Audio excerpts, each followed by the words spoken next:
Damos gracias a Dios entonces, vamos a orar y vamos a la palabra del Señor.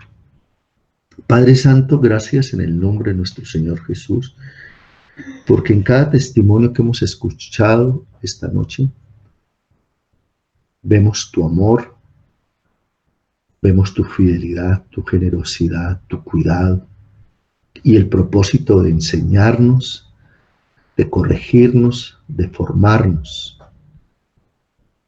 Gracias, Señor Jesús, porque esta obra que un día comenzaste, día a día la perfeccionas, independientemente de nosotros. Tú la sigues perfeccionando.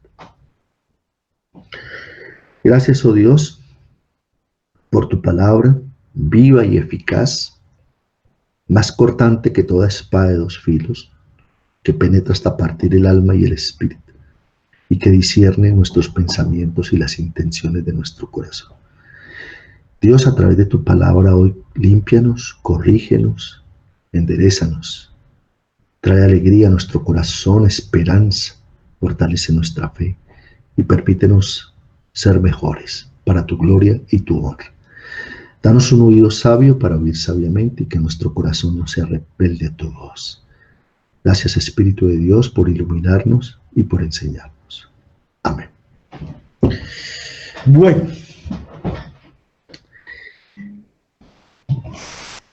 Muy bien. El título, ¿ya saben cuál es el título de nuestro tema? ¿Sí? A ver, ¿quién nos recuerda el título del tema? ¿Saben cuál es? ¿Quién tiene? ¿Quién recuerda? ¿No? Bueno, el título de nuestro tema es hoy, es Profesando o Viviendo. Profesando o viviendo. Profesando la fe o viviendo la fe. Por supuesto que profesar la fe es importante, pero hay algo mucho más importante y que va más allá de simplemente decir que somos creyentes, que somos cristianos. Es decir, va más allá de profesar la fe. Y es vivir lo que decimos que creemos.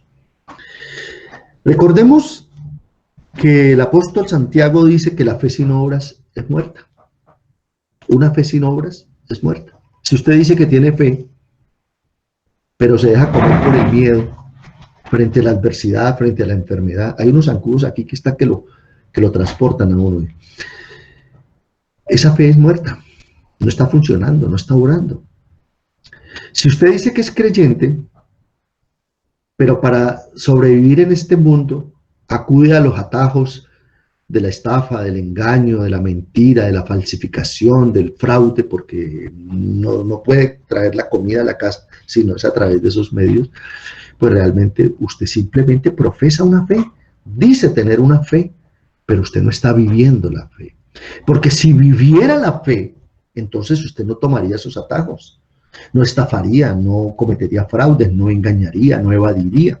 Simplemente obedecería a Dios, creería en el Dios proveedor de la Biblia, en el Dios que ha prometido ser nuestro amparo, nuestro pronto auxilio, nuestro socorro y que no nos deja morir, como lo decimos coloquial y popularmente. Profesando o viviendo es la reflexión, es el propósito. El propósito de esta reflexión, profesando o viviendo, es conocer en qué estado nos encontramos, dónde estamos, cómo estamos. Es corregir una vez que conocemos nuestro estado, si nos estamos equivocando, si estamos fallando, si simplemente estamos en eso, en profesar y no estamos viviendo. Y lo más importante es saber con exactitud si de verdad nuestra vida es agradable a los ojos del Señor.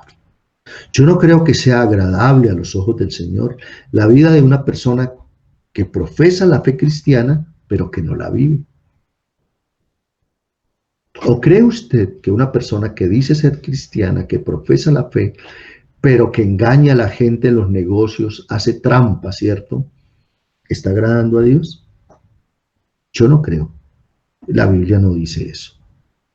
Está viviendo de una manera totalmente desagradable a los ojos de Dios y se puede saber todos los signos y todos los cánticos y puede venir a todas las reuniones habidas y por haber. Es más, puede traer los diezmos y las ofrendas. Pero Si engaña, si es tramposo, porque el argumento que posee esta persona es que si no engaña y no trampea, pues no puede llevar la comida a la casa. Está negando la fe, está desconociendo la provisión generosa y misericordiosa de Dios. La fe cristiana es permanentemente atacada, rechazada, caricaturizada, ridiculizada. Pero lo grave digamos, de toda esa crítica severa hacia la fe cristiana está en que muchas de esas críticas son justas por el mal testimonio de los creyentes, por el mal testimonio de los que dicen profesar esa fe. Uno encuentra, por ejemplo, personajes, y no voy a citar nombres pues para no herir susceptibilidades, pero son personajes que se identifican como cristianos a nivel mundial. Y uno revisa la hoja de vida de ellos y eso están llenos de estafas, de engaños, de juicios, de condenas. Han sido condenados porque trampearon, porque hicieron un fraude, porque cometieron evasión, porque tumbaron al uno, al otro. Tienen 3 matrimonios, 4 matrimonios encima y sin embargo son personas que dicen tener una fe cristiana. Se identifican como católicos, como protestantes, como evangélicos. Entonces, la fe cristiana, por este tipo de testimonios, es totalmente atacada, rechazada, condenada, ridiculizada. Pero fíjese que lo están haciendo con razón. Esa crítica no es injusta. Esa crítica es justa. ¿Por qué? Por los errores y los escándalos que estas personas están cometiendo una vez que se identifican como cristianos. Por supuesto que todo cristiano es pecador. El hecho de ser cristiano no nos exime del pecado. Pero una cosa es el cristiano que peca y se arrepiente y se convierte de verdad. Y otra cosa es el que dice ser cristiano, el que profesa una fe aparentemente cristiana y utiliza eso para seguir pecando. Son cosas completamente diferentes. San Pablo, hablando de este tema, nos ilustra de una forma magistral y perfecta en su epístola, capítulo 1, versículo 16, diciendo lo siguiente: profesan conocer a Dios, pero con los hechos lo niegan, siendo abominables y rebeldes, reprobados en cuanto a toda buena obra. Bueno, esto es impresionante lo que San Pablo dice aquí. Esta es una crítica muy justa y muy perfecta la que hace el Espíritu de Dios a través del apóstol Pablo acerca de este tipo de personas que dicen profesar una fe. Repito, lo leo nuevamente. Profesan, estoy en epístola del apóstol San Pablo a Tito, capítulo 1, versículo 16. Profesan conocer a Dios, pero con los hechos lo niegan. Atención, profesan conocer a Dios, diciendo: yo soy cristiano, yo soy evangélico, yo soy católico, yo soy protestante. Una de las características de estas personas que profesan conocer a Dios es que son orgullosos de su apellido religioso. Es lo primero que destacan. Mucho gusto, yo soy evangélico. Mucho gusto, yo soy muy católico. Yo soy muy protestante. Yo soy muy muy anglicano, muy testigo de Jehová, muy pentecostal. Es más, defienden el nombre de esa fe a capa y espada. Si tienen que pelear, pelean. Si tienen que matar por ese apellido religioso, matan por ese apellido religioso. Pero la Biblia dice que con los hechos, con la conducta, con la vida, lo niegan. Por eso el título de esta reflexión: profesando o viviendo. La vida es el examen permanente. Óigase bien, es el examen permanente, es la prueba reina de si somos o no somos verdaderos seguidores de Cristo. A mí ya no me gusta identificarme como cristiano, porque cada vez que me identifico como cristiano, ay, yo conozco a un cristiano que es un estafador, ay, yo conozco a un cristiano que ¿sí? Que llega borracho, que le pega a la mujer. En estos días me encontré con un señor y me dijo, ay, ¿cómo le parece que en mi unidad viven unos pastores?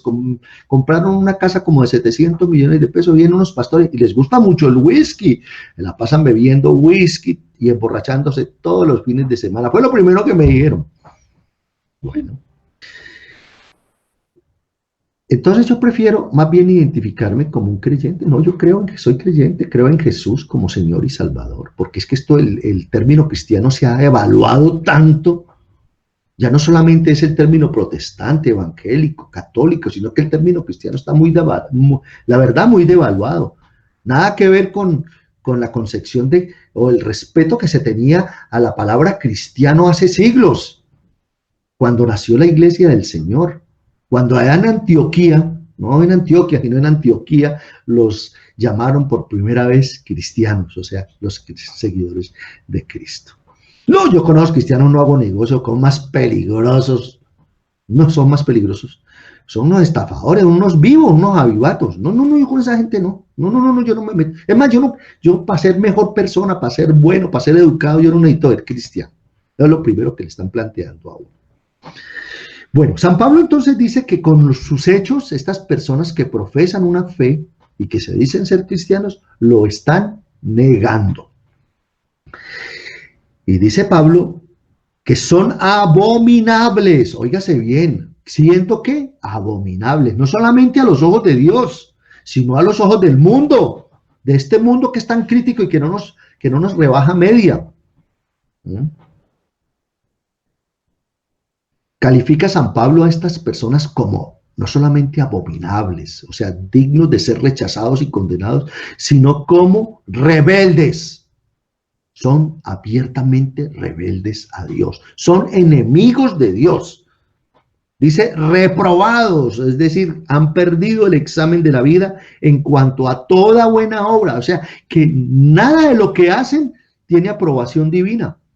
Tienen el rechazo absoluto, porque tienen otra característica que poseen estos personajes, es que todo lo que hacen, dizque a nombre de la fe, no lo hacen para la gloria de Dios, sino para la vanagloria de ellos, y se exaltan y se destacan, y eso es la feria del yo.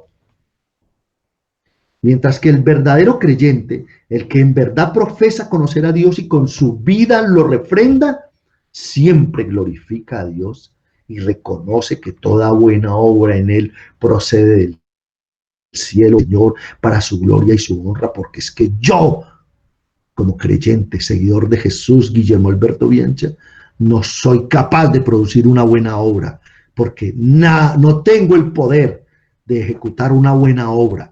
Es el Espíritu de Dios que obra en mí, que me da la capacidad y el poder de hacer una verdadera buena obra para la gloria, honra de Dios y bendición de los hombres.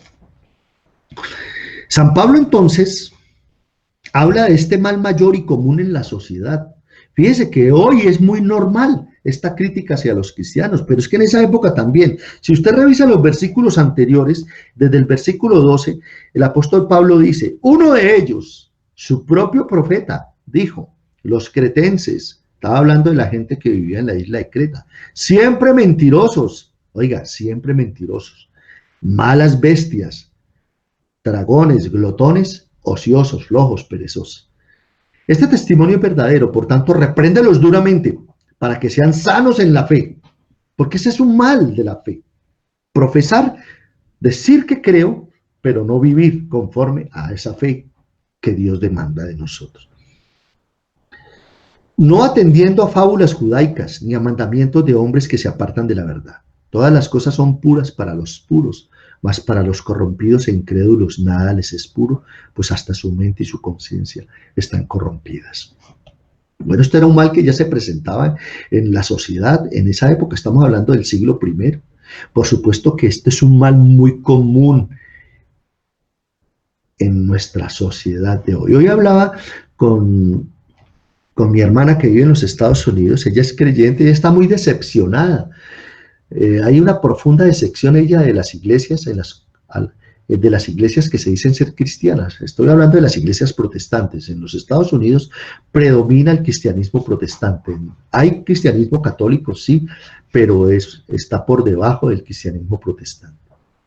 Entonces ella me decía, es que yo no veo cuál es la diferencia. No veo cuál es la diferencia. Una persona que profesa una fe católica normalmente es una persona que bebe, fuma, trampea, engaña, se emborracha, es infiel, dice malas palabras, bueno, todo lo que nosotros ya conocemos como malas acciones. Pero si usted se va para Europa y se va para los Estados Unidos, donde hay una mayor cultura protestante y se encuentra con estos señores que se dicen ser protestantes y estas señoras, y es también lo beben, fuman, abortan, matan, roban, trampean, evaden, se emborrachan, engañan, pelean, discriminan, son racistas, supremacistas. ¿Ah? ¿Cómo la ven? Entonces hablábamos de eso. Entonces, ahí no hay una diferencia. La diferencia, de verdad, la marca es la obra redentora y salvadora de Cristo en beneficio del pecador. No es el apellido religioso, católico, protestante, evangélico, testigo de Jehová, mormón, senforista. No, esos apellidos no nos salvan, no nos hacen mejores. Lo que realmente nos salva y nos hace mejor es la obra del Señor en nuestro favor, que experimentamos y que vivimos en la comunión permanente que tenemos con Él. Por eso el peligro de no orar, de no leer la Biblia, de no buscar al Señor, porque terminamos simplemente teniendo ahí un nombre, un apellido religioso. Sí, soy cristiano, sí, yo soy muy cristiano. Yo he ido a la cárcel, bueno, aclaro, no privado de la libertad por haber cometido delito alguno. He ido a la cárcel por servirle al Señor. E inicialmente, con todas las personas que me entrevistaban, yo les preguntaba, ¿usted por qué está aquí? Y todos ellos por nada. Por nada. En la medida que los iba conociendo, entonces unos me decían, no, yo estoy aquí por extorsión, por secuestro, por homicidio, estoy por robo, bueno, todos habían cometido delitos. Venga, ¿y usted qué religión tiene? Ah, eso, mejor dicho, se levantan. Yo soy católico, ¿cierto? Pues yo le diría que si Dios no lo quiera, llegase a cometer un delito y fuese a la cárcel, yo no diría que soy cristiano. No enlodaría el apellido cristiano. Yo diría, yo pecador, Guillermo Alberto Bianchi, he cometido este pecado, he sido desobediente a Dios, le he fallado a Dios y al mundo y a la sociedad en que vivo. Pero me daría vergüenza. Pero es tal el grado, ¿cierto?, de religiosidad, de fanatismo, de inconsciencia, que la gente dice, yo soy evangélico, yo soy pentecostal, así estén en la cárcel pagando un delito. Yo soy católico, yo soy esto, yo soy lo otro. Bueno. San Pablo entonces nos invita desde la palabra divina a conocer a Dios de verdad, a profesar una auténtica fe, pero refrendándolo con nuestra vida, con nuestras palabras, con nuestros actos, con nuestras conductas, en todo, absolutamente en todo lo que decimos y en todo lo que hacemos, dejando en nombre y exaltando al Señor. Muchos crímenes, muchas atrocidades a lo largo y ancho de la historia se han cometido y se siguen cometiendo a nombre de Dios, a nombre de una supuesta fe cristiana.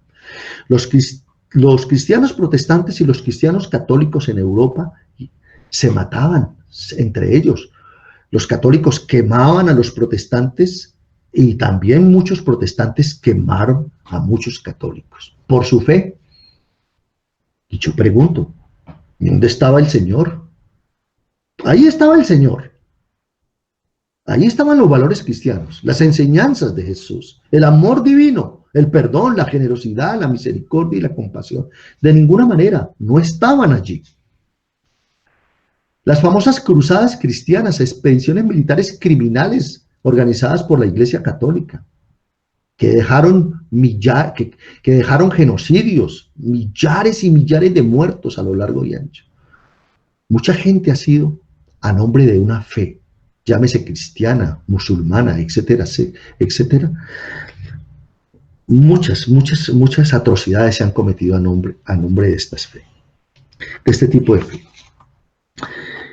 La prueba indiscutible, irrefutable de que en verdad nosotros sí profesamos conocer a Dios es que nuestras obras, óigase bien, atención, nuestras obras, nuestras acciones son conforme a la voluntad de Dios revelada en su palabra. Esa es la prueba reina.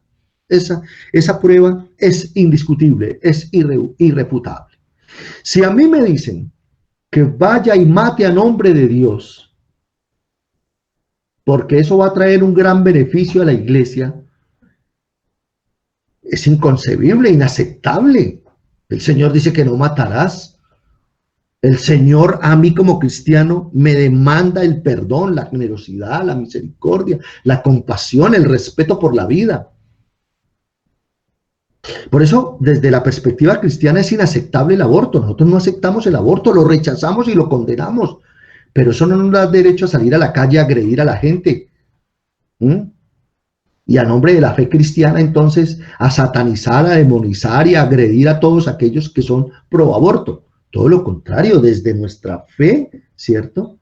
Con razones y con argumentos valederos, debemos invitar a estas personas a que reconsideren, a que rectifiquen, a que vuelvan sus ojos y su corazón a Dios y a que tengan una valoración de la vida totalmente diferente.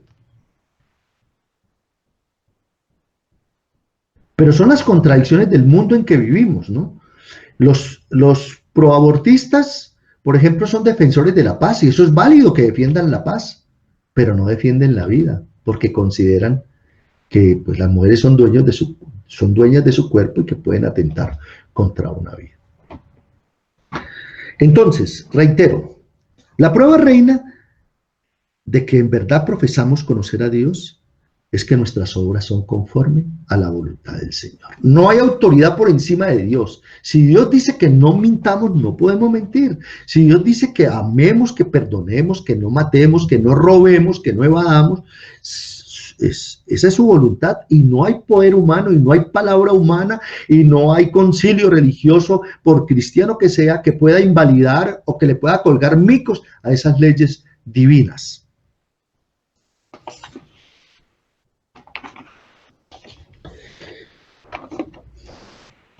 La fe sin obras es muerta, dice Santiago.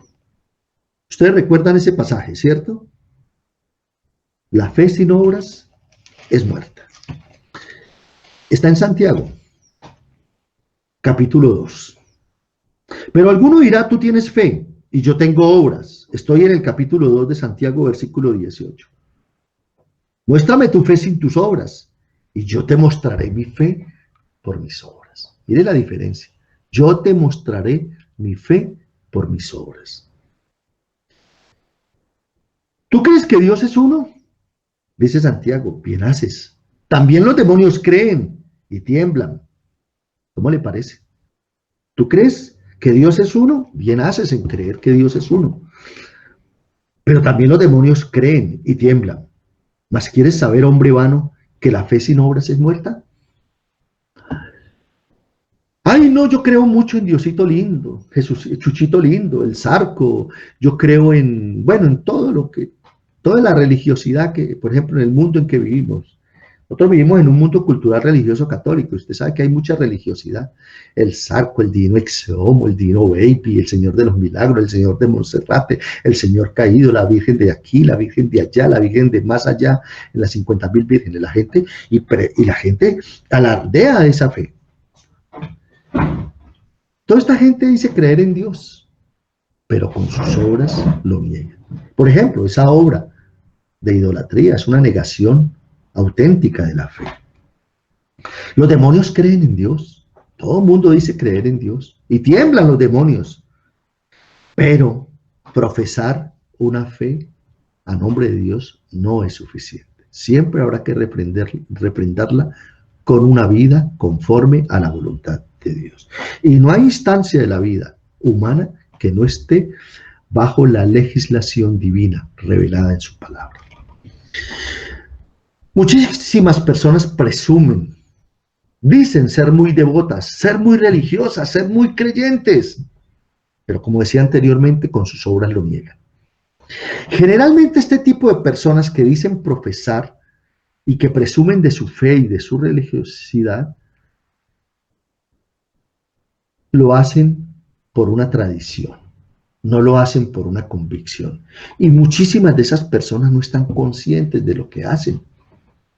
No están conscientes. Yo recuerdo a mi suegro, un hombre muy querido, muy religioso, muy católico, muy devoto de la Virgen del Carmen. Él podía estar en la mayor de sus borracheras, porque él fue un hombre alcohólico hasta que conoció al Señor. Y él podía estar borracho, y si él es, pero él aún borracho, entraba a la iglesia. ¿Mm? ¿Cómo la ve? El borracho entraba a la iglesia a alabar a Dios y a glorificar a Dios. Fue una cosa totalmente incoherente, inconsecuente. Hay una simulación de piedad, de espiritualidad. Hay una afectación a través de formas, signos. La gente cree que es espiritual, que es cristiana, simplemente porque simula, porque tiene un pescadito en el carro, porque tiene una camiseta que dice yo soy de Cristo, o porque va a una iglesia cristiana, o porque tiene una imagen del Señor, o porque hace un pesebre en Navidad, o porque va a un rito religioso en Semana Santa. Pero todo eso es una apariencia, no es más que una apariencia. A la hora de la verdad, los hechos de esas personas, sus conductas, sus palabras, probarán y sacarán a la luz dicha falsedad.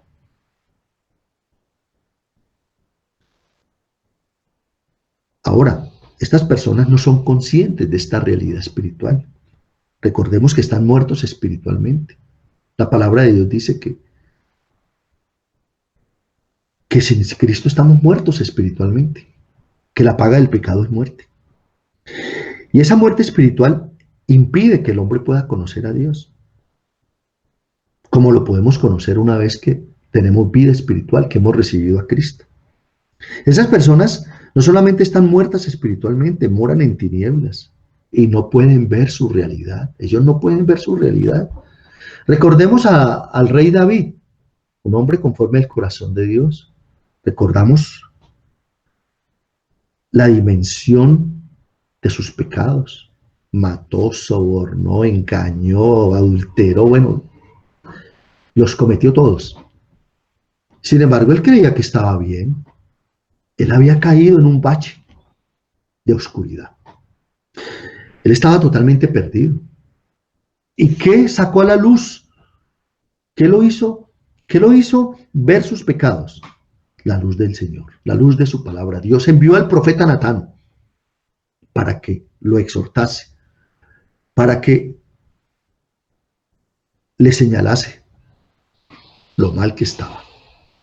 Y David, una vez que es confrontado por Dios con su palabra a través del profeta Natán, reconoce sus pecados y escribe la pieza del Salmo 51. Conforme a la multitud de tus piedades, borra mis rebeliones, le dice a Dios, contra ti, solo contra ti he pecado y he hecho lo malo delante de tus ojos. La gente sin Cristo, la gente que profesa esta fe, es gente que está muerta espiritualmente. Solo un milagro de Dios los puede volver a la vida, los puede llevar a la vida. Solo un milagro de Dios les puede alumbrar esa oscuridad. Pero nosotros, los cristianos, no vivimos esta realidad de muerte espiritual y de tinieblas, pero podemos caer en baches de oscuridad.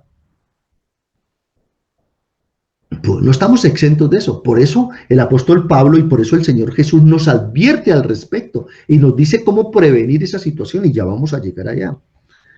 Ahora, muchas personas que han conocido la verdad de Dios y que han caminado con el Señor son conscientes de esta realidad por esa vida espiritual que tienen, pero se han apartado del Señor y ahora pecan deliberadamente y se muestran y fingen lo que no son.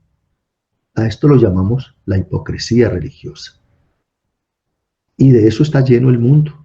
Y por supuesto la iglesia no es la excepción.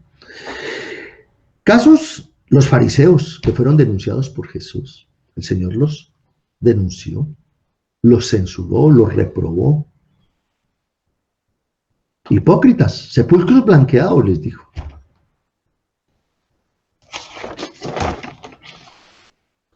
Casi siempre estos supuestos practicantes o profesantes son vanidosos y orgullosos. Una de las características de estas personas es que son muy vanidosas, son muy orgullosas, alardean de su apellido religioso, se jactan de su religiosidad. Es más, extienden su mano y señalan con una actitud arrogante a los demás. Esto es una prueba fehaciente de que solo son palabras, que su profesión solo son discursos que de verdad no profesan la auténtica y la genuina fe cristiana. Cuando profesamos una fe auténtica y genuinamente cristiana, permanentemente estamos destacando que lo bueno que pasa en nosotros es por Él y para Él, es para su gloria. Y que yo simplemente soy un recipiente de toda esa gracia divina, de toda esa generosidad. Reconocemos nuestra bajeza como la reconoció la Virgen María, porque mi alma te engrandece porque has mirado mi bajeza, le dijo la Virgen María al Señor en su alabanza. De igual manera hacemos nosotros. La gente cuando empieza, ay, pero usted tan honrado, que es tan bonita, Ernestina, Jorge, ay, es que usted es tan lindo. Ay, usted fue al supermercado y le dieron vueltas de 50.000 pesos cuando usted ha pagado por un billete de 10.000 y el Espíritu de Dios le reconviene y le dice, bueno, pues no se vaya a quedar con una plata que no es suya, ¿no? Y entonces usted inmediatamente le tiembla la mano y, aquí, señorita, usted me dio vueltas de más. Entonces la gente, ante una cosa de esas que no es muy común, ¿cierto?, que no es muy recurrente, porque es que este mundo en que vivimos es muy sórdido, muy perverso y muy oscuro, que todo el tiempo estamos llamando malo a lo bueno. Entonces la gente, ay, no sabe qué hacer con uno. Ay, tan bueno que es usted, tan honrado, ay, tan lindo, gloria. No, ellos no dicen gloria a Dios. Entonces, usted en ese momento, ¿qué hace? No vaya a hacer lo que hace el pavo real, ¿cierto? Que empieza a expandir su plumaje, ¿cierto? Y eso empieza a caminar. ¿Los ha visto cómo caminan y cómo se expanden? Bueno, eso es una obra maravillosa, ¿cierto? De la creación. Pues bien, a veces así somos nosotros, nos expandimos y ya no sabemos qué hacer ni cómo decir. Y dígame más, ¿cierto? No. Eso no es profesar una fe genuina. La fe genuina es engrandecer al Señor. No, señora, yo realmente le estoy devolviendo esto porque esto no es mío, esto es suyo. Porque el Dios en quien yo creo, Jesucristo, mi Redentor y mi Salvador, en su palabra, me enseña y me da el poder hoy para hacer esto. Y la gloria es para Él, no para mí. Yo no soy honrado, porque si por mí fuera, yo me le quedaba con el resto de las cuentas. Yo no le devolvería esa plata, ¿o yo? Bueno. Jesús censuró y denunció la hipocresía de los fariseos. Veamos San Mateo capítulo 6, versículos 20, los siguientes versículos. Evangelio según San Mateo capítulo 23. A ver, se me perdió. Es que estaba mirando aquí era San Mateo 6. No, San Mateo capítulo 23. Desde los versículos 13 al 36, pero no lo vamos a leer todo, simplemente le voy a leer los siguientes pasajes. Porque el que estoy en el versículo 12, porque el que se enaltece será humillado y el que se humilla será enaltecido. Mas hay de vosotros, escribas y fariseos hipócritas, porque cerráis el reino de los cielos delante de los hombres, pues ni entráis vosotros, ni dejáis entrar a los que están entrando. Mire lo peligroso que es un mal liderazgo en la parte religiosa, ¿cierto? Porque ni entran esos falsos profetas, esos impostores, pero tampoco dejan entrar a la gente. Recordemos que el Señor dice, si un ciego guiare a otro ciego, ambos irán al hueco. Hay de vosotros, escribas y fariseos hipócritas, porque devoráis las casas de las viudas y como pretexto hacéis largas oraciones, por esto recibiréis mayor condenación.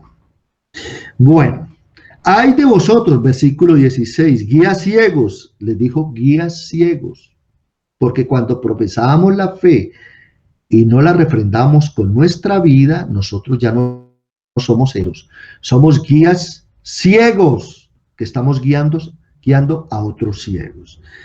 Si alguno jura por el templo no es nada, pero si alguno jura por el oro del templo es deudor, insensatos y ciegos, porque ¿cuál es mayor, el oro o el templo que santifica el oro? Bien, y ahí en adelante pues hay una serie de recriminaciones del Señor y de condenas hacia la actitud hipócrita de estos líderes religiosos. Versículo 24, guías ciegos que coláis el mosquito y tragáis el camello. Ay de vosotros, escribas y fariseos hipócritas, porque limpiáis lo fuera del vaso y del plato, pero por dentro estáis llenos de robo y de injusticia. Versículo 27, fariseo ciego, le dice el Señor Jesús a este hombre o mujer que profesa conocer a Dios, pero con sus hechos lo niega. Limpia primero lo de dentro del vaso y del plato, para que también lo de fuera sea limpio.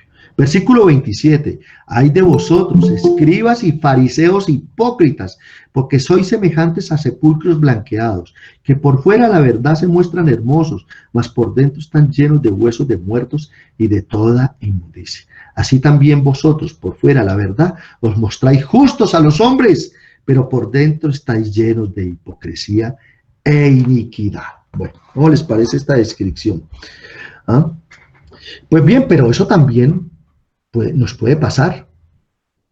Eso nos puede pasar. El rey David era un hipócrita. Ante los ojos del pueblo, uy, qué hombre tan maravilloso, qué tipo tan lindo, tan divino, miren, pudiendo ganarse una doncella, una mujer soltera, se va detrás de la viuda, ¿cierto? Y toma como mujer a esa viuda para consolarla. ¡Ay, qué hombre tan maravilloso! Ah, Dios ve lo que los hombres no ven. Dios juzga con juicio justo, porque Él es omnisciente, Él lo sabe todo. Nosotros los hombres simplemente ahí conjeturamos y emitimos juicios que muchas veces son completamente injustos. Jesús entonces censuró y denunció la hipocresía de estos hombres que profesaban conocer a Dios, pero con sus hechos lo negaban. Bueno, pero ahora lo que nos toca a nosotros, porque es que aquí ya viene algo que es muy para nosotros, los creyentes. Vayamos a San Mateo capítulo 7, versículos 1 al 5.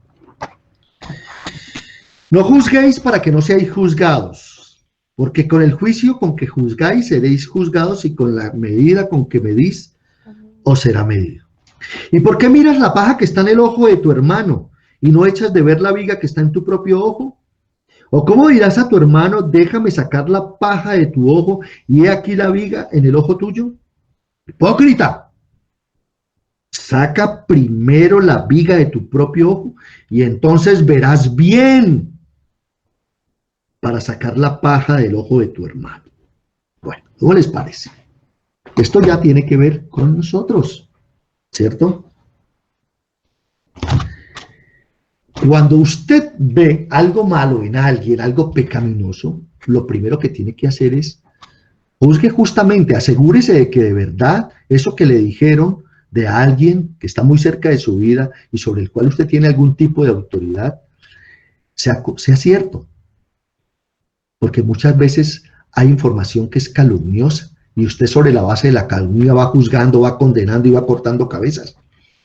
Entonces, peor, porque usted está actuando injustamente, está juzgando injustamente. Se puede juzgar, el Señor dice que sí podemos juzgar, pero que nuestro juicio sea justo, no según las apariencias. Y le recuerdo, para que un juicio sea justo, debe pasar por un procedimiento racional que implica 3 pasos: investigación, análisis y verificación. Si no es así, entonces quédese calladito, y calladito se ve más bonito. Entonces, si vamos a juzgar a alguien, asegurémonos de que no estemos cometiendo el mismo pecado, porque ¿con qué autoridad moral yo le voy a hablar a alguien de que no robe cuando estoy robando? ¿Con qué autoridad moral le voy a decir al ladrón que no robe si yo soy el jefe de la banda? Dígame. ¿Con qué autoridad le voy a decir que no se emborrache cuando yo vivo borracho? ¿Con qué autoridad le digo yo que no mienta si soy más mentiroso que un costalado de gitanos? ¿Con qué autoridad moral voy a hablarle a alguien si yo estoy haciendo lo mismo o cosas peores. Entonces, resulta que usted no está haciendo nada malo. Entonces usted puede juzgar justamente, pero usted va a sacarle esa paja de ese ojo a ese fulano. Entonces la Biblia le dice también cómo tiene que hacerlo. Y la Biblia dice que lo haga con misericordia, que lo restaure con amor, con espíritu de mansedumbre, no sea que usted también termine con él. No, me fui a restaurar al borracho y terminé igual, terminé más borracho que él. No. Restáurele con misericordia. Y tenga mucho cuidado de usted, porque no se le olvide que usted y yo tenemos una naturaleza pecaminosa y que en nosotros subyace toda expresión de maldad, de injusticia y de perversión. Entonces no juegue con candela. Ahí sí, como dice el adagio, el que tiene rabo de paja, que no se arrime a la candela. Tenemos rabito de paja, entonces no nos arrimemos a la candela, ¿sí? Dejemos al borrachito allá en la cantina, ¿cierto? Esperemos que salga de la cantina. No es que yo estaba en la cantina restaurándolo. No, déjelo que salga de la cantina y restáurelo. Pero asegúrese siempre de cómo hacerlo. No lo decapite, no lo condene. Con amor, dígale la verdad en el nombre del Señor, en el amor del Señor, y restáurele con espíritu de mansedumbre, pero eso sí, asegurándose de que su ojo está limpio. Pero bueno, eso es lo que la Biblia dice. En muchísimas ocasiones estamos muy ocupados en juzgar a los demás y no nos juzgamos a nosotros mismos por nuestros pecados. A esto Jesús lo llama hipocresía. Eso me recuerda a la señora de la cuadra que estaba muy preocupada juzgando a los muchachos y a las muchachas ya adolescentes de la cuadra. Esas sinvergüenzas callejeras, eso andan con el uno, con el otro, prostitutas, esos muchachos marihuaneros, ladrones. Todo el tiempo era, y las hijas de fulana y de fulano. Pero estaba muy pendiente de los demás, pero no estaba pendiente de lo que estaba pasando en su casa. Y en su casa estaba pasando algo peor. En su casa estaba el jefe de la banda, de la cuadra, y era un hijo de ella. Y en su casa estaba la proxeneta, y era una de las hijas de ella. Eso pasa muy a menudo. A veces estamos muy pendientes de lo de afuera. Nosotros tenemos que estar pendientes primordialmente es de lo que está ocurriendo adentro, en nuestras familias, en nuestro entorno, ¿sí? De allá nos ocuparemos en la medida de lo posible, siempre y cuando nos lo permitan, ¿cierto? Muy bien. Si no nos arrepentimos y cambiamos nuestra pecaminosa manera de vivir, así digamos y que somos creyentes, así estemos asistiendo a la iglesia, solo seremos esos hombres y mujeres que simple y llanamente profesamos. Nuestra fe está muerta, solo somos sepulcros blanqueados, como lo dice el Señor Jesucristo. Es pues necesario entonces acompañar nuestro discurso. No es que ahora ya no hablamos de Cristo, no hablamos del Evangelio, porque no, es que eso para qué uno le pone a hablar. No, cuando usted habla se compromete. Cuando usted habla, cuando usted genera un discurso cristiano en algún lugar, usted, si es consciente, está empeñando el nombre de Dios, su palabra, su fe, su honorabilidad. Por eso es importante identificarse como cristiano. El discurso es importante, pero siempre tiene que estar acompañada de acciones conforme a la voluntad buena, agradable y perfecta del Señor. La gracia de Dios en el pecador siempre va a producir la maravillosa obra transformadora de Dios en nosotros y por nosotros cuando de verdad profesamos y creemos genuinamente en Jesucristo como Redentor y Salvador. Jesús prometió en Juan 10:10, yo he venido para que tengan vida y para que la tengan en abundancia. Vida en lugar de muerte, luz en vez de oscuridad. Perdón maravilloso y extraordinario que prevalece sobre el odio, sobre el rencor, sobre la venganza. Verdad que reemplaza el engaño y la mentira. Fidelidad por traición y deslealtad. Paz en lugar de la guerra. Paz. Qué tristeza que cuando se hizo un acuerdo de paz en Colombia, muchos cristianos eran enemigos de ese acuerdo de paz. Cuando la Biblia dice que en cuanto dependa de nosotros debemos vivir en paz con todo el mundo. El mundo nos dio una lección de paz en esa época. Y bueno, gracias a Dios por esa paz, porque gracias a esa paz se desactivó tanta violencia que había en Colombia. Me contaba un pastor cristiano que está muy informado al respecto, que era impresionante cómo el hospital militar y cómo todas esas clínicas militares en Colombia vivían ya vacías, porque antes del acuerdo de paz vivían llenos de oficiales, suboficiales y soldados mutilados, bueno, con cualquier cantidad de lesiones gravísimas. La vida de Dios entonces traerá su generosidad, su misericordia sobre nosotros. Los invito entonces a que pongamos todo en el lugar perfecto. Y el lugar perfecto es que lo que hacemos bueno es para su gloria y su honra. Que no somos nosotros, que nada es nuestro, que todo esto puro y maravilloso que acontece en nosotros es el fruto de la gracia divina que ha caído en nosotros. Por eso hablamos y por eso predicamos y por eso no podemos callarnos. Por eso nuestro discurso, nuestra profesión de fe es la invitación a que los hombres reconozcan a Jesucristo como Señor y Salvador, porque solo Él puede producir una transformación radical y sustancial en la vida de los hombres. Finalmente, entonces, solo me resta decirles,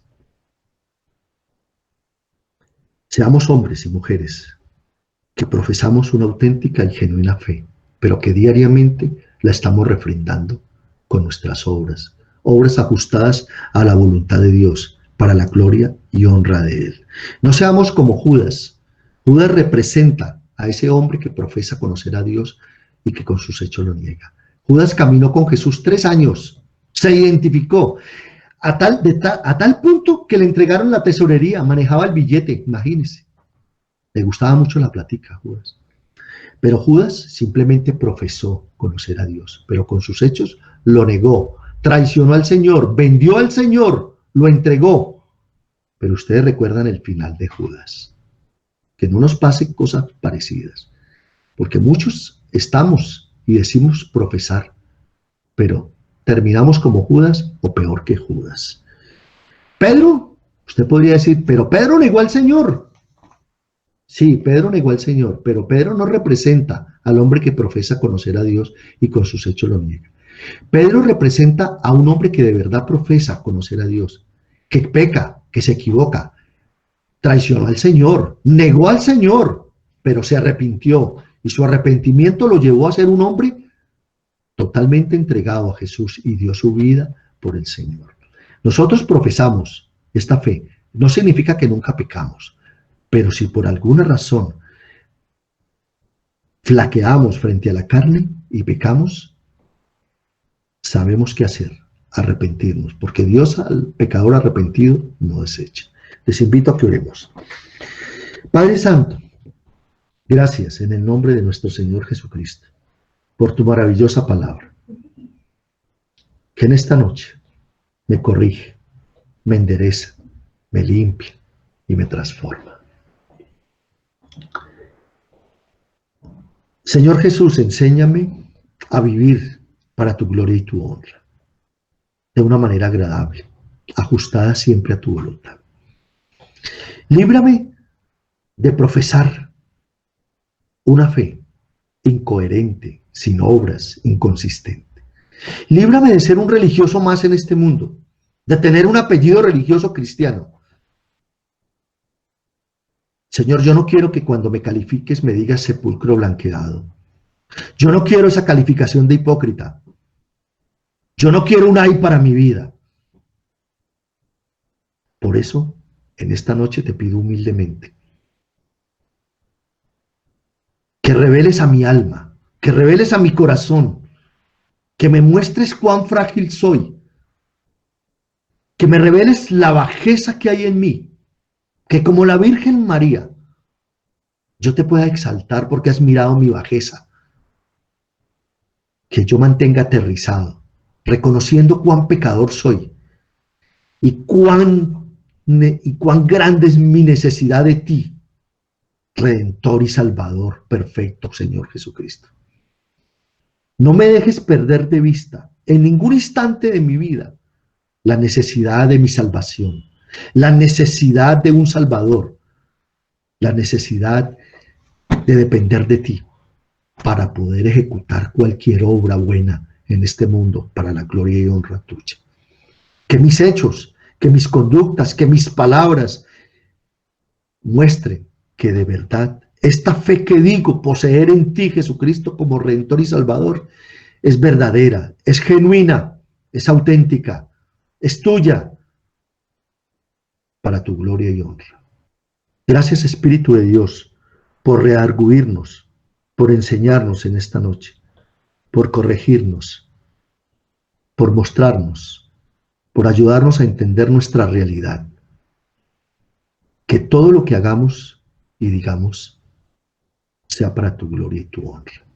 Gracias, Espíritu Santo, por interceder por nosotros, por todos los que estamos aquí, por los miembros de la iglesia que hoy no han podido estar presentes. Muchas gracias.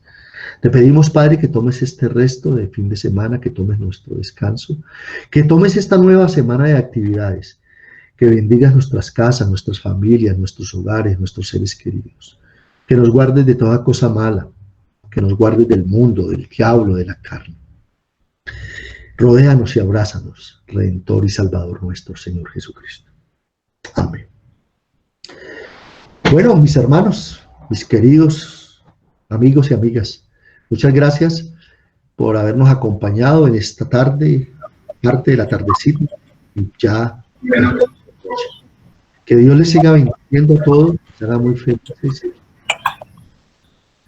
Que tengan una exquisita cena, un gran descanso, que los que les toca trabajar, pues que disfruten su trabajo. Que Dios los bendiga mucho a todas y a todos. Gracias.